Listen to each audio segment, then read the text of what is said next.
این کتابخانه مؤسسه تسلط میانه عمومی رقم 10 ناحیه وسه میباشد. اینجا زیاد از 6000 کتاب‌های ادیبان وطنی و جهان گرد آورده شده. یکی از مزن‌های کلان علم و معرفت نزد ساحه معارف ناحیه به شمار می‌رود. روزیمت طاهرов کتابدار است. با مقصد جلب بیشتر خوانندگان به کتابخانه تجربه همکارانش را می‌آموزد. توجه سرای دولتمون نسبت به ساحه معارف بسیار است. مخصوصاً آن مقطعی که به نظر در برآمد خیلی نمودن بیشتر توجه خوانندگان جلب نمودن به فن‌های دقیق و فن‌های ریاضی که این حوزه بسیار طلبات جامعه است توجه کردن حتما شرط و ضروری می‌باشد. زیرا نسل نوست ما اگر به این فن بسیار توجه کند طوری در پایان خود جناب تعلیم نمودن ما میتونیم در آینده متخصصان بسیار برجسته که در سطح عالم در سطح بین‌المللی آنها میتوانند در هر گونه زمینه اشتراک کنند.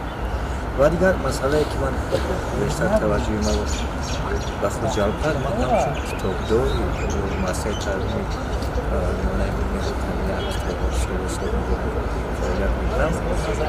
ما شاهد آن گشتیم که بار دیگر گرچند بارها تاکید کرده بودند لیکن در این پیام سالش بیشتر جلب نمودن خوانندگان و مطالعه اثرهای بدیعی خوشبختانه وقت‌های اخیر در کتابخانه‌های مکتب با تشبث وسیع خود سرور دولت و حکومت بسیار کتاب‌های بدیعی وارد می‌گردند که این هم یک غمخواری می‌باشد. من از بس که من چی گفتنی هستم خلاصه من همین است که کتابخانه را باید نه فقط در بین مکتب ما باید در بین خود کلاس و در بین خود آموزگاران بسیار باید آن را به راه مانیم. زیرا کتاب این منبع دانش است، کتاب این منبع عقل میباشد. من در آینده نقشه دارم که بیشتر جلب هم حلای خود از آن جمله هم رئیس کمیته محله ساکنان این محله را به مطالعه کتاب‌های بدیعی جلب نمایم. از بس که از سال 75 من با جلب آوردن کتاب‌های بدیعی مشغول هستم. قریب زیاده از 2,500 کتاب‌های بدیعی و مجله‌های گوناگون را در بر میگیرد. میخوام در آینده یک کتابخانه شخصی خود را برای اخلاصمندان برای شخصانی که دوستداران کتاب است وانمایم تا اینکه مردم را در کتابخانه جلب نمودن و معرفت اون دانشی که در خود کتاب‌ها جایگیر است بگذار آدمان آمار است کنند.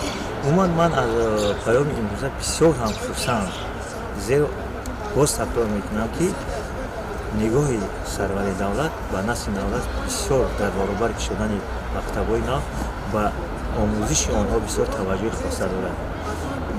من در آینده میخوام آن نقشه‌هایی که هست در خود پرتو پیام آن را جاری نمایم.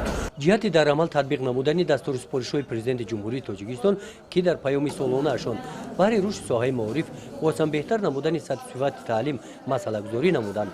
با اشتراک کتابداران و رهبران همه 72 مؤسسه تعلیمی ناحیه همایش دایر گردید. مؤسسه تسلط میانه عمومی رقم 10 یکی از کلانترین مؤسسه‌های تعلیمی ناحیه به شمار می‌رود.